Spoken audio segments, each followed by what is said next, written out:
Dan Allah Ta'ala mengawali ayat ini dengan taukid. Pasti sungguh kami akan mudahkan Quran bagi yang mau mengambil pelajaran darinya. Jadi tidak ada alasan karena dulunya backgroundnya bukan pesantren. Tidak ada alasan karena dulu tidak tamat SR umpamanya. Atau karena faktor usia yang sepuh dan sebagainya. Dulu para sahabat rata-rata masuk Islam itu sudah usia di atas 50 tahun. Tapi mereka yang masuk Islamnya manula itu hampir tidak ada yang tidak hafal Quran. Ini artinya sebenarnya Allah Ta'ala telah membuat sedemikian rupa dicocokkan antara kalamullah dengan nurani yang kita miliki. Jamaah rahimakumullah. Adapun mengenai tafsir, Abdullah bin Abbas memberikan keterangan. Ini cara jenengan, tafsir niku wonten pinten rupi. Ada berapa macam tafsir itu? Halo? Satu, ngomong nggih. Ini sekedik temen. Banyak. Ini berapa? Banyak berapa? Baik. Qala Ibnu Abbas. Bukan kata Pak Murodin. Abdullah bin Abbas menyatakan at-tafsir ala arba'ati aujuh. Tafsir itu memiliki 4 penafsiran, 4 macam. Wajhun ta'rifuhul Arab min kalamiha. Penafsiran yang pertama itu adalah tafsir yang sudah diketahui oleh orang Arab. Artinya diketahui maknanya secara gampang. Jadi tidak perlu penafsiran. Ini tafsir yang pertama. Yang kedua, tafsirun la yu'daru ahadun bijahalah. Tafsir yang tidak diketahui oleh satu orang pun karena sangat sulitnya atau karena memang tidak diketahui betul apa maknanya. Tafsir yang ketiga, tafsirun ya'lamuhul ulama. Tafsir yang diketahui hanya oleh ulama saja. Orang awam sulit untuk mengetahuinya. Jadi ada tafsir yang bisa diketahui oleh siapapun, tafsir yang tidak diketahui oleh siapapun, dan tafsir yang hanya diketahui oleh orang yang alim. Orang yang alim yang keberibun. Yang pinter dalil. Ya boten.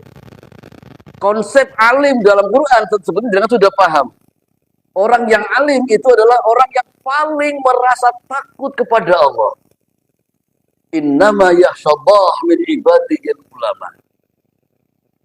Kalau cerdas sekali mentafsirkan Quran, mentafsirkan hadis, hebat retorikanya, membuat banyak buku, belum tentu alim. Mungkin hanya sebatas pinter atau mahir. Kalau alim dibarengi dengan memiliki khosyatullah, rasa takut yang tidak main-main kepada Allah. Kalau yang kita miliki ternyata itu sudah punya satu modal, berpeluang menjadi orang yang alim karena memiliki rasa takut kepada Allah. Kalau pinter tidak takut kepada Allah, bisa seperti Samiri. Begitu Musa mendapatkan Ten of Commandment di Bukit Sinai, maka Samiri tampil menjadi orang yang murtad pertama padahal mengikuti Musa dari awal waktu. Kurang apa? Dibimbing oleh Musa alaihi salam. Menyaksikan mukjizat, ikut menyeberangi Laut Merah. Mustinya dan pantasnya. Tingkat keyakinannya tinggi, tapi boten. Jazakumullah. Demikian menjadi bagian yang kita awali di tafsir ini. Pertama, tafsir yang mudah diketahui oleh siapapun. Yang kedua, tidak diketahui oleh siapapun. Dan yang ketiga, tafsir yang hanya diketahui oleh orang yang alim. Dan alim ini kita garis bawahi, bukan orang yang bahasa Arabnya hebat, tetapi orang yang rasa takutnya hebat kepada Allah. Ini adalah sejati orang yang alim.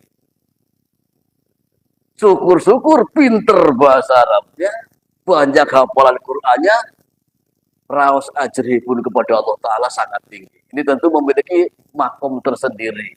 Yarfa'illahu alladzina amanu minkum wa utul ilma darajat. Setelah kekuatan keyakinannya, kekuatan imannya benar dan alim, Allah Ta'ala mengangkat dengan ilmunya beberapa derajat. Kalau kalimat beberapa derajat kayak sepele. Artinya, ya biasalah beberapa derajat bedanya. Padahal maksud beberapa derajat di tingkatan surganya Allah. Tidak seperti tingkatan hotel di dunia. Kan lantai 1, lantai 2, lantai 3 dempet. Burj Khalifa yang tertinggi di dunia hari ini kan dempet 1000 tingkat itu. Adapun surga itu tidak dempet. Jarak derajat yang satu dengan derajat surga yang lainnya itu sejauh manusia melihat bintang yang terbit di arah timur. Dengan muasan ketiga, kan kadang ngonten lintang di padang teng belawetan. Sebegitulah kurang lebihnya jarak satu derajat surga dengan derajat surga yang lainnya. Dan Allah takdirkan mereka-mereka yang berada di surga kelas bawah tidak boleh anjang sono ke penduduk surga yang di atasnya. Tetapi sebaliknya, yang di tingkatan atas boleh turun silaturahim anjang sono kepada tingkatan surga yang di bawah. Dan ini kita ulang-ulang ingatkan, maka pentingnya kaderisasi iman. Sebab dengan iman yang sama, amal yang beda, maka dengan karuhunnya, karuhun apa ya? Kakek moyangnya, nenek moyang akan disatukan bersama dengan kualitas surga dan kualitas keimanan yang tertinggi dengan keturunannya. Taruhlah, kita punya simbah buyut yang kelas VIP surganya. Karena sama keimanannya, dijamin kita bisa bareng dengan simbah buyut kita yang memiliki surga VIP. Tanpa mengurangi pahala kepada simbah buyut kita. Dan itu kita sampaikan berulang-ulang. Yakni ayat yang menerangkan tentang bagaimana kita berupaya untuk menindaklanjuti atau untuk kaderisasi keimanan. Ini penting. Walladzina amanu wattaba'athum dzurriyyatuhum biimanin alhaqna bihim dzurriyyatahum. Dan orang-orang yang memiliki keimanan, kemudian imannya diikuti oleh anak cucunya, maka Allah Ta'ala pertemukan di surga dengan anak cucunya, dengan zuriahnya. Dan untuk itulah, sekuat mungkin kita berjuang untuk melakukan kaderisasi keimanan. Dan secara otomatis ini akan memiliki sumbangsih besar di persyarikatan. Karena apa? Warga persyarikatan dipenuhi dengan orang-orang yang kuat imannya. Dan dalam perjuangan ini setidaknya butuh 4 modal. Apa itu? Pertama, kuwatul ilmi. Kuat ilmunya. Dari sekian banyak ilmu yang paling penting tentu ilmu tauhid. Kalau ilmu sainsnya hebat. Ilmu pertaniannya bagus. Ilmu perdagangannya jos. Tapi ilmu tauhidnya jeblok, ini masalah. Karena tauhid itu menghapus kesalahan dan dosa selama hidupnya. Seseorang melakukan dosa dari awal waktu sampai menjelang meninggal, kemudian bertahlil, maka agungnya dan fadilah la ilaha illallah menghapus seluruh kesalahan yang ada. Dan itu kita ingatkan pula, yang berbuat baik selamanya, menjelang meninggalnya melakukan kesalahan, beramal dan amalan ahli neraka, maka endingnya ke neraka. Maka modal di antaranya yang perlu kita miliki adalah mengingat-ingat. Di surga selamanya atau di neraka selamanya. Pilihannya hanya itu. Dan memang akan ada alternatif yang ketiga, di neraka sementara. Padahal kalau kita lihat, yang di surga selamanya, kalau diberi umur 200 tahun, ibadahnya 200 tahun. Di surganya, langgeng abadi selamanya. Inilah fadilah tauhid, fadilah kalimat thayyibah. Yang di neraka selamanya, BG di dunia 200 tahun. Di nerakanya, abadi. Maka pilihannya tinggal dua itu. Kita pahamkan kepada anak cucu kita tentang itu. Maka pesan daripada para arif, ahli ma'rifah mengatakan kepada anak cucunya, berbuatlah kamu sesukanya, seperti engkau tahan kepada api. Kalau semakin kuat menahan api, silahkan berbuat semaunya. Jika tidak, maka berhati-hatilah. Baik, kita pandang cukup sebagai mukaddimah tadi disampaikan. Tafsir ada 4 hal. Tafsir yang diketahui oleh khalayak, tafsir yang tidak diketahui oleh khalayak, tafsir yang hanya diketahui oleh ulama saja, dan yang keempat, tafsirun la ya'lamuhu illallah. Tafsir yang diketahui hanya oleh Allah saja.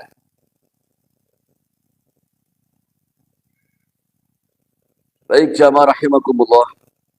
Selanjutnya, bagian daripada yang ingin kita sampaikan pada kesempatan malam hari ini sebenarnya adalah perkara yang berkaitan dengan firman Allah Ta'ala di beberapa ayat atau beberapa surat.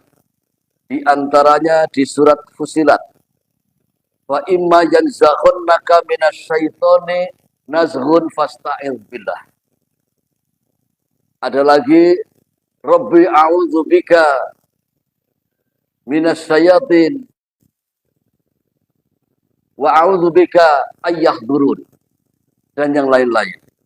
Baik, kita awali pertanyaan dari saya. Jenengan nate ningali wong padu napa dereng?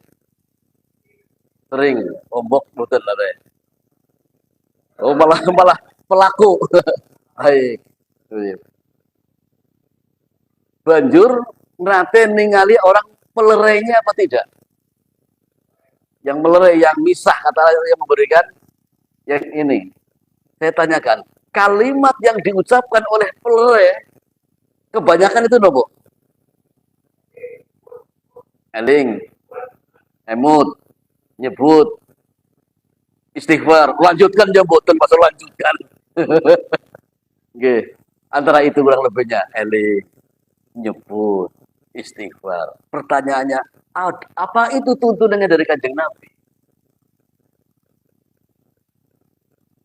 Tentu bukan. Bukan suruh istighfar, bukan suruh eling, bukan suruh nyebut, but. Oke. Baik, dalam hal ini, dalam tafsir Al-Isti'adzah, disebutkan berkenaan dengan sahabat pernah menyaksikan ada orang yang ittasaba. Ittasaba itu saling mencaci. Oke. Ketika itu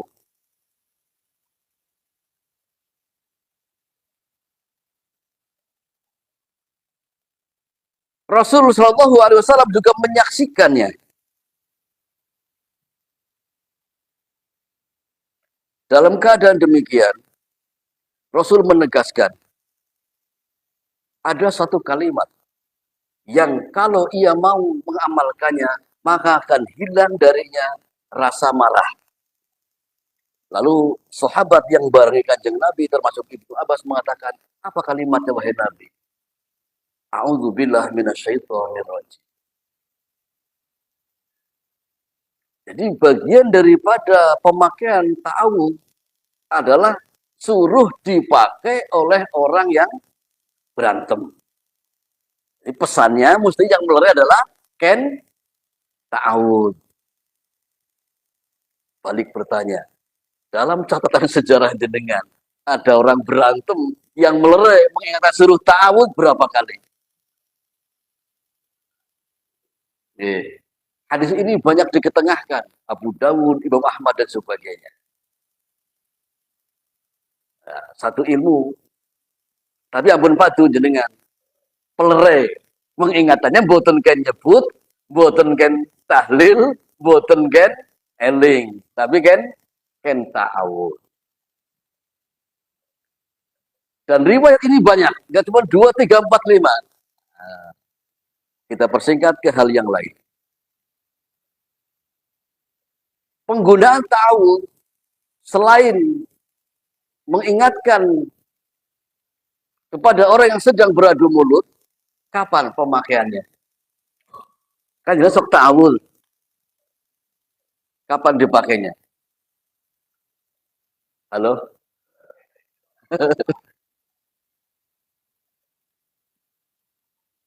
Ta'awudz dengan kapan dengan selain tadi informasi kalau sedang ada yang berantem suruh ta'awudz. Oke, ahsantum. Idza qara'tal Qur'an fasta'il billah. Jika engkau hendak membaca Al-Qur'an maka beristi'adzah atau minta perlindunganlah kepada Allah atau ta'awudzlah kepada Allah. Di terjemah depan ini terjemah mateng, tinggal konsumsi. Sebetulnya korokta itu fi'il madhi. Jangan belajar sorot pesantren manapun, korokta itu fi'il madhi dan maknanya telah. Kalau letterlek terjemahnya, jika engkau telah membaca Al-Quran maka ta'awudzlah. Dan sebagian ada yang begitu prakteknya. Dengan alasan, pertama memang begitu ayatnya, yang kedua untuk menghindari riya. Pasca qiraatul Quran baru ta'awudz. Nanti kalau jangan punya menantu atau ponakannya punya istri atau suami, kemudian ta'awudznya selalu pasca baca Al-Quran, barangkali termasuk aliran itu maksudnya. Hal yang lain, idza qumtum ila sholati faghsilu wujuhakum. Jika engkau hendak menegakkan sholat. Itu terjemah mateng. Aslinya fi'il madhi. Qoma yaqumu, kumtum itu kamu sekalian menegakkan atau melakukan atau berdiri. Jika kamu telah melakukan sholat, maka berwudulah. Begitu mestinya. Ada yang begitu. Kan betul-betul.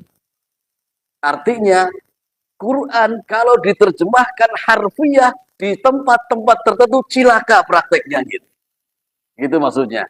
Lalu kenapa prakteknya dengan wudhu dulu baru sholat? Ini pertanyaannya. Jadi jangan saya yang ditanya, Bapak bisa nggak beda, kemudian saya bertanya mawon.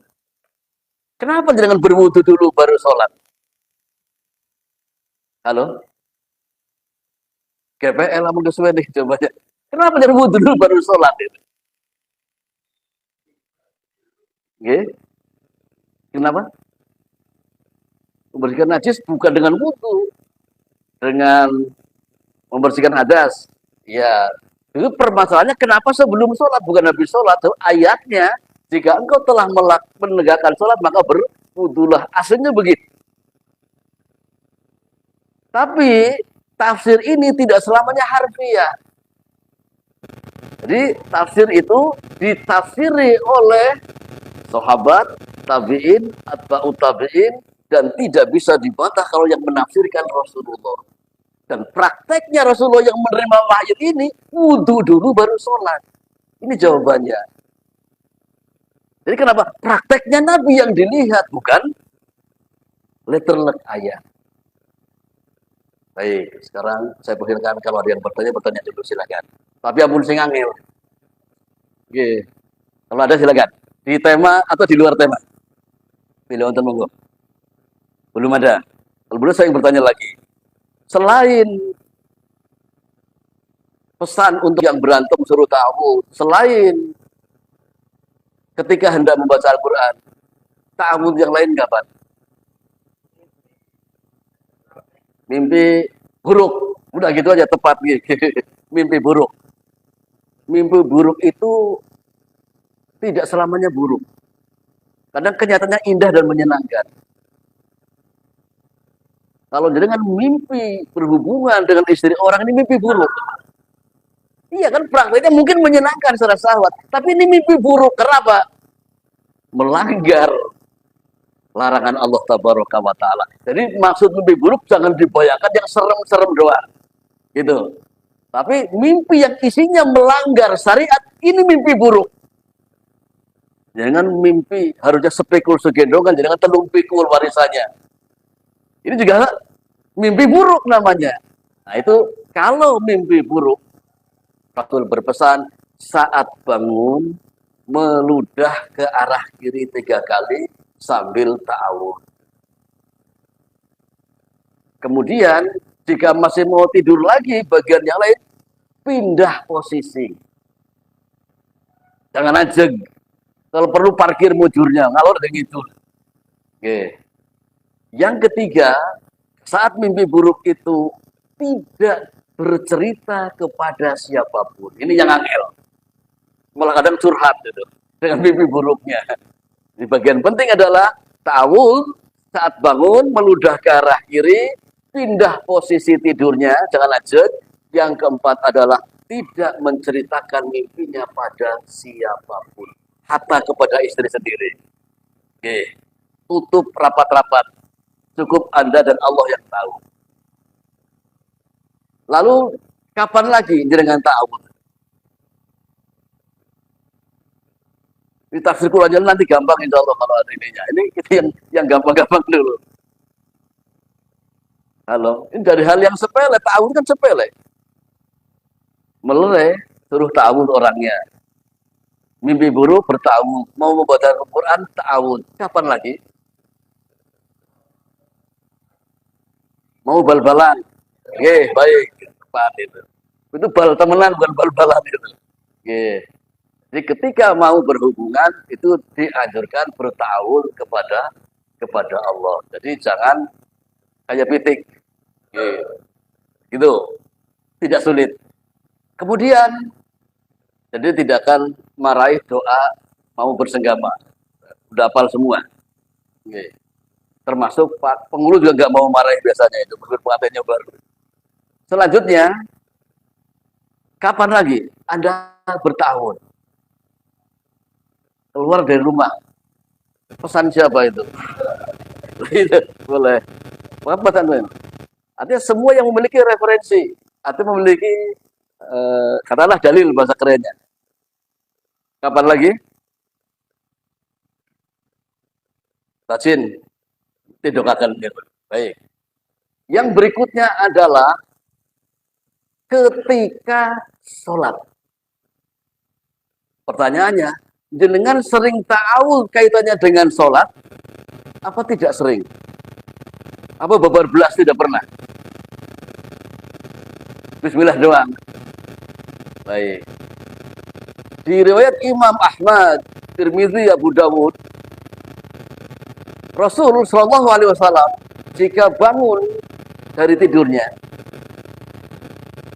kemudian saat melakukan sholat, beliau mengawali dengan bacaan iftitah, dan ini masuk di ragam iftitah, yakni Subhanaka Allahumma wa bihamdika, tabarakasmuka wa ta'ala jadduka wa la ilaha ghairuka. La ilaha illallah, la ilaha illallah, la ilaha illallah. Baru Rasul tahu setelah itu. A'udzu billahi samiil alim minasyaitonir rajim min hamzihi wa nafthihi wa nafthihi. Apa sudah yang ta'awudnya? Ya mungkin berikutnya nanti ragam ta'awud. Oh, enggak cuma 5 ragam ta'awud itu. Bukan hanya a'udzubillah minasyaitonir rajim. Di Rasul begitu yang diamalkan. Dan ini tentu menjadi bagian yang belum semua mengamalkan. Jadi kalau patokannya hanya putusan tarjih, maka sholat malam, ya Allahumma ba'id baini. Sholat siang, ya Allahumma ba'id baini. Sholat sore, ya Allahumma ba'id baini. Padahal Rasul Sallallahu Alaihi Wasallam dalam riwayat Imam At-Tirmidzi Abu Dawud tadi, beliau dalam qiyamul lailnya boten ngangge Allahu Akbar kabiro, boten ngangge Allahumma ba'id baini. Tapi menggunakan subhanaka Allahumma wa bihamdika tabarakasmuka wa ta'ala jaduka. Silakan dengan cari di Mbah Google.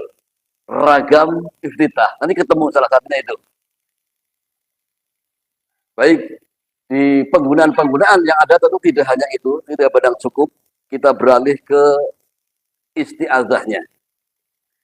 Isti'adzah itu akar katanya, kalau bahasa santri itu mustaq. Mustaq itu diambil dari kata dasar adza ya'udzu auzan. Artinya berlindung. Dan itu bina ajwaf. Ajwafnya ajwaful wawi, diketahui dari fi'il mudhari'nya ya'udzu.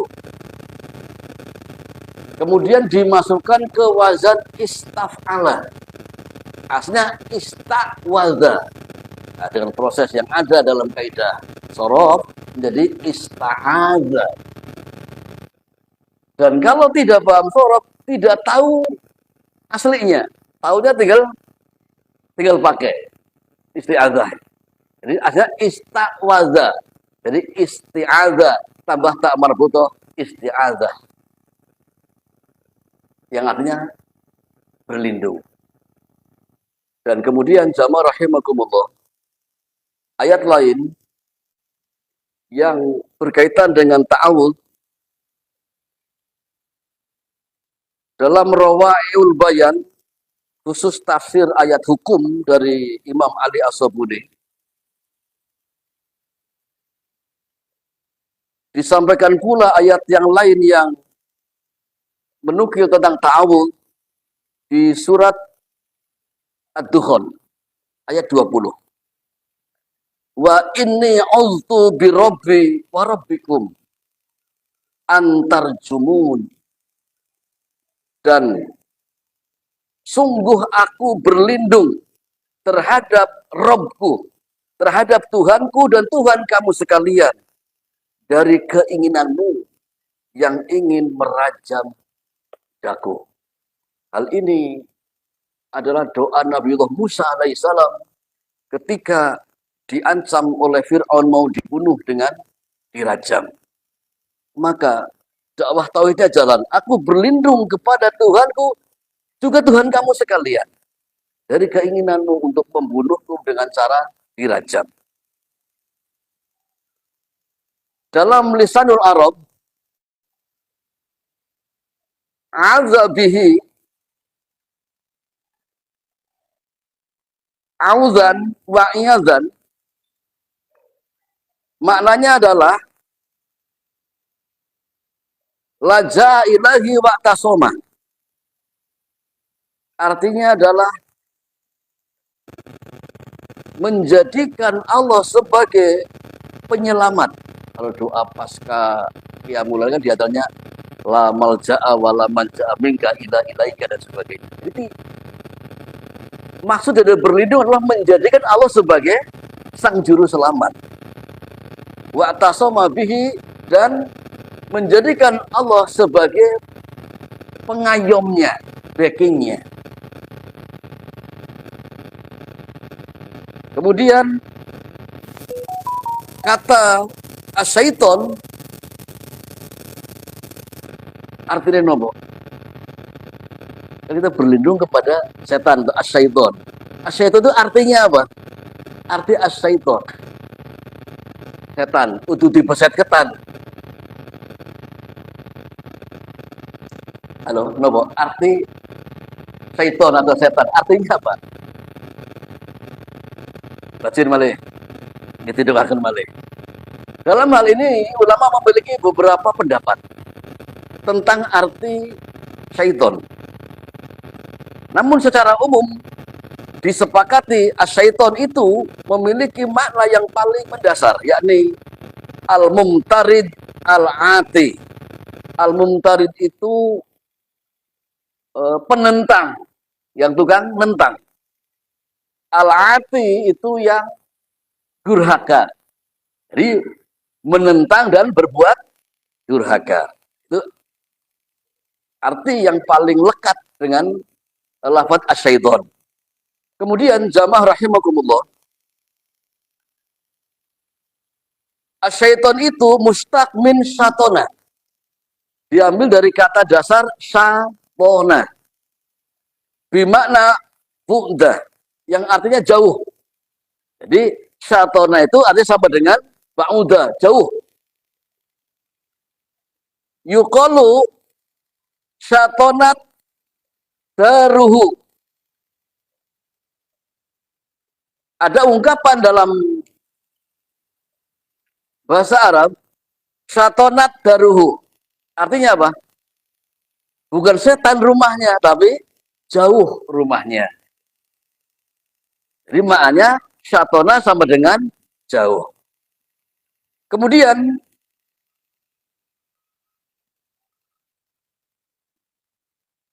wa bi'ru syatun, bi'r sumur. Syatun itu sama dengan syaton tadi. Itu wajan fa'ul. Maknanya apa? Ba'idah al-qa'ru. Jauh dasar sumurnya. Berarti nopo? Jero, kalau terjemah tepatnya kayak gampang bahasa Jawa itu. Jero. Jadi kalau demikian, lalu apa maksudnya syaiton itu? Artinya jauh. Maksudnya adalah al-bu'du anir rahmah. Makhluk yang dijauhkan dari rahmatnya Allah. Begitu secara arti. Nah, kita berlindung dari makhluk yang tidak mendapatkan rahmat saking Gusti Allah. Ada pertanyaan menurut jamaah? Bilangkan. Tafadhol. Waalaikumsalam warahmatullahi.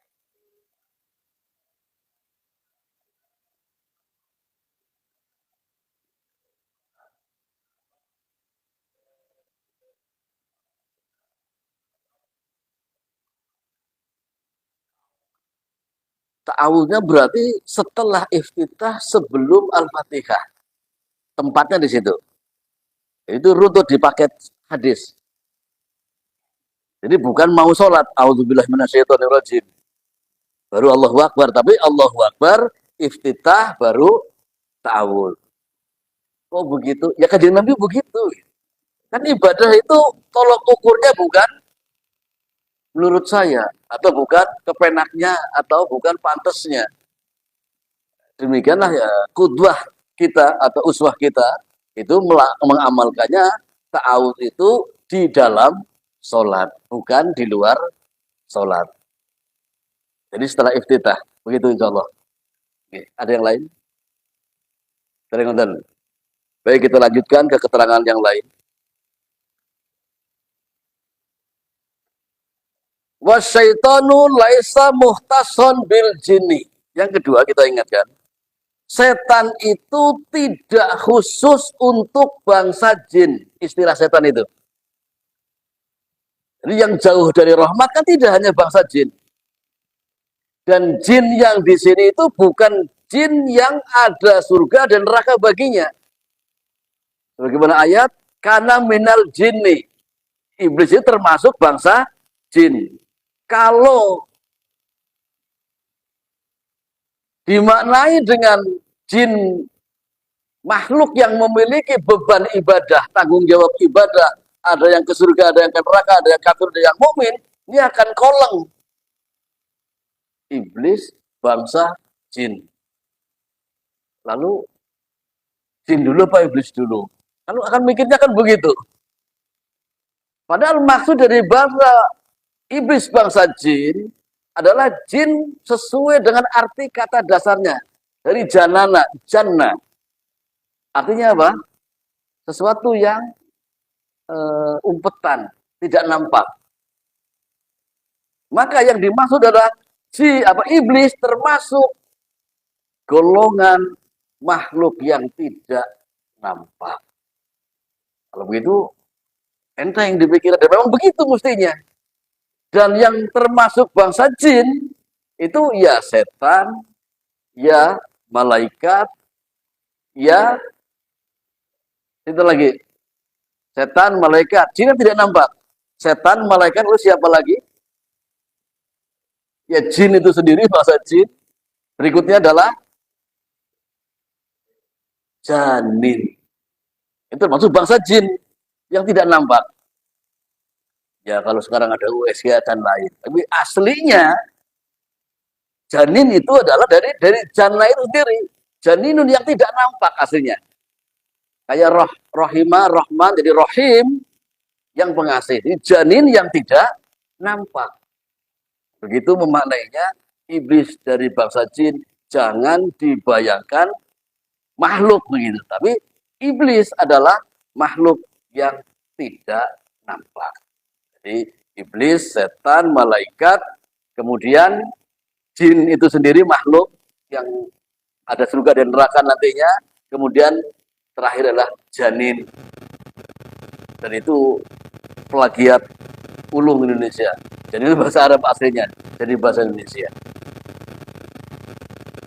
Dan itu tadi kita sampaikan, wasyaitanu laisa muhtasson bil jinni. Jadi tidak khusus untuk jin saja. Bal yutlaqu alal insi. Bahkan setan itu disematkan pada manusia. Masih ingat bahwa di surat Al-An'am 112 intinya atau isinya adalah Allah Ta'ala membuat musuh bagi para nabi-nabinya dari bangsa setan. Yani setan bangsa jin dan setan bangsa manusia. Sayatinil jinni wal insi. Ya, kalau ada manusia yang mengajak kita untuk lari atau jauh dari rahmat, ini setan. Ya, contoh gampang Ramadan bapaknya. Tidak sedang M kan bapak-bapak. Tuh diajak ngopi bapaknya. Wah, ini setan ini. Gitu. Jadi intinya siapapun yang mengajak menjauh dari rahmatnya Allah Ta'ala, ini setan wujud menungsa. Begitu intinya. Selanjutnya, arti ar-rajim. Baik, kita tambahkan riwayat mengenai Umar bin Khattab pernah dipersilahkan naik kendaraan, artinya tunggangannya, hewan. Ketika itu, raqiba ala himarin fatabah tarabihi. Umar bin Khattab menaiki himar, kuda. Saat menaiki kuda tersebut, Umar merasa bangga. Faqala anziluni, maka Umar mengatakan, turunkan aku dari punggung kuda ini. Fa innama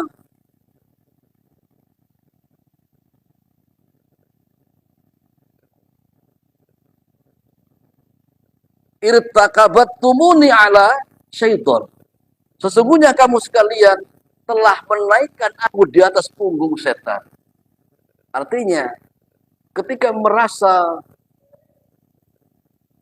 bangga dengan yang dilakukan, ini mengarah kepada perilaku setan. Demikian 10 besar sahabat yang dijamin masuk surga tanpa hisab, betapa sangat menjaganya perilaku yang mengarah kepada perilaku setan. Ini baru numpak jaran merasa bangga. Minta diturunkan. Karena apa? Kamu sekalian telah menaikkan aku di atas punggung setan. Jadi bukan malah tentram hati. Maka semua fasilitas yang mengarahkan kita kepada berbangga diri, mohon untuk berhati. Bukan fasilitasnya yang salah, tapi bangga dirinya itu yang mengarah kepada perilaku setan. Berdasar kepada riwayat Umar bin Khattab. Ada pertanyaan susulan kalau ada? Belum ada? Baik. Yang berikutnya, a'udzubillah minasyaiton ar-rajim. Ar-rajim maknahu al-marjum. Fahuwa maf'ul bimakna fa'il. Baik. Ar-rajim itu artinya adalah yang dilempar, dirajam. Kalau yang dilempar objek apa subjek? Objek. Di dalam Quran maupun hadis maupun bahasa Arab secara umum, banyak sekali objek tapi maknanya subjek. Ini pun sama. Ar-rajim ini maksudnya kan yang melempar, karena subjek. Aku berlindung kepada Allah dari godaan setan yang melempar. Padahal setan yang dilempar. Maka di sini disebutkan jumhur ulama tentang gramatikal Arab sepakat isim maf'ul, isim fa'il bermakna maf'ul. Jadi isim yang artinya subjek tapi artinya adalah objek. Aslinya adalah setan yang melempar, tapi dimana dengan setan yang dilempar. Setan yang mengutuk itu setan yang dikutuk. Jadi tetap menjadi bagian yang tidak bisa tidak semua bisa diartikan hanya karena mengerti nahwu sorof. Karena banyak hal di dalam gaya bahasa Arab yang tidak letterlek seperti tata bahasa, tapi memiliki makna yang bahkan bertolak belakang dari objek, dari subjek menjadi objek. Dan ini banyak di dalam Al-Quran. Dan selanjutnya, ini sampai jam berapa Pak Haji? Ini selesaikan sedikit ya. Menit baik.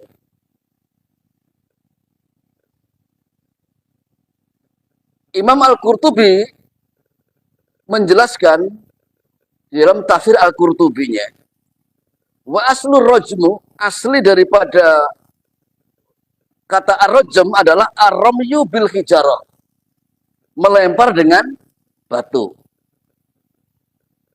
Bahasa kita penak, berengkolang. Jadi ar-rajmu itu artinya berengkolang.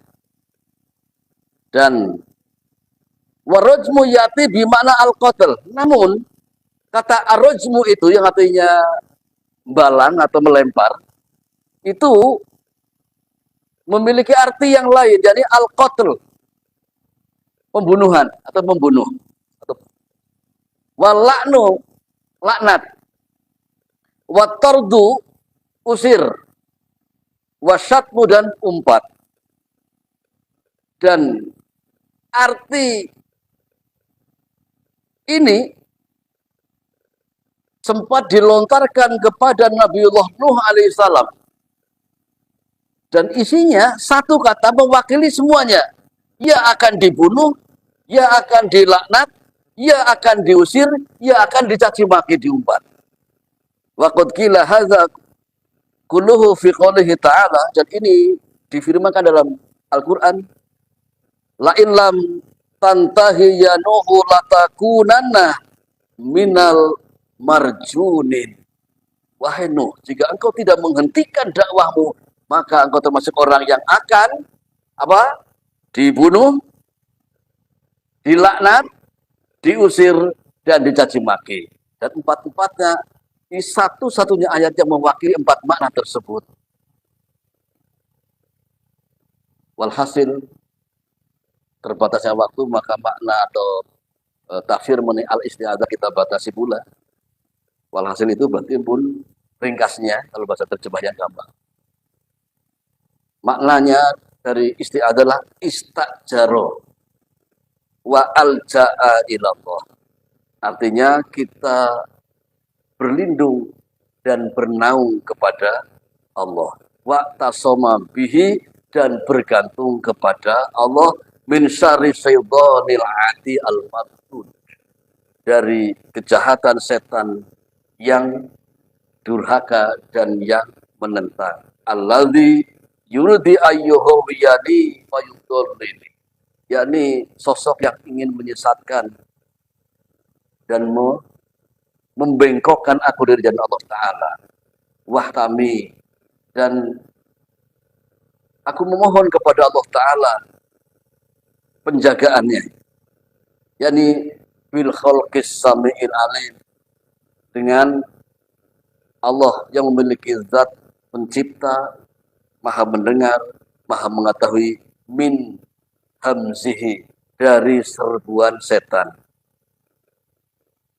wa wasaf sisihi, waswasa yuwaswisu, dari bisikan setan atau rayuan setan, wala yadfa'u an syai' syarrahu wa darahu ila Allah tabaraka wa ta'ala, dan tidak ada yang bisa membendung dari kejahatan dan keburukan dan penyesatan setan kecuali atas perlindungan dan karunia dari Allah tabaraka wa ta'ala.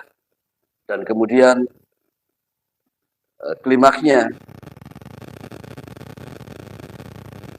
bahwa isti'adzah yang artinya perlindungan itu, kalau kita gambarkan, ini menyelesaikan 10 menit Pak Ci, dirampungkan 10 menitnya, kayaknya perlu 10 menit.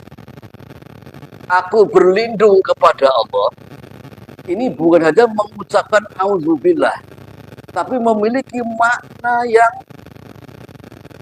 yang dalam.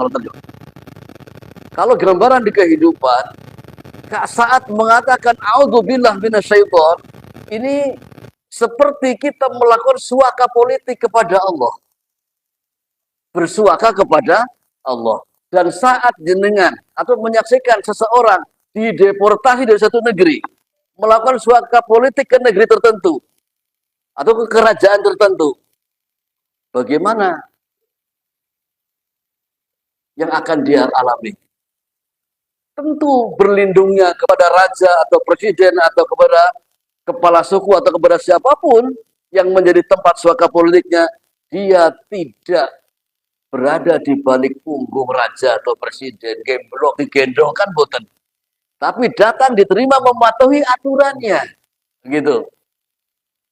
Demikian pula kita saat auzubillahi minasyaitonirrajim, maka ending dari tafsir isti'adzah ini, kita punya kesanggupan untuk taat dan mengikuti syariat Allah Ta'ala, bukan sebatas dari Allah sebagai backingnya, tapi mengikuti aturannya. Maka selama banyak pelanggaran syariatnya, maka ngabar tahunnya, dijamin. Nah, seperti orang yang melakukan suaka politik, malah melakukan pelanggaran besar di negeri itu, oh ya deportasi lagi malah. Nah, kalau kita sudah dideportasi dari kekuasaan Allah, mau kemana lari? Demikian yang singkat ini, semoga manfaat. Kita tutup dengan hamdalah dan doa kafatul majelis besar. Alhamdulillahirabbil alamin. Subhanaka Allahumma wa bihamdika asyhadu an la ilaha illa anta astaghfiruka wa atubu ilaik.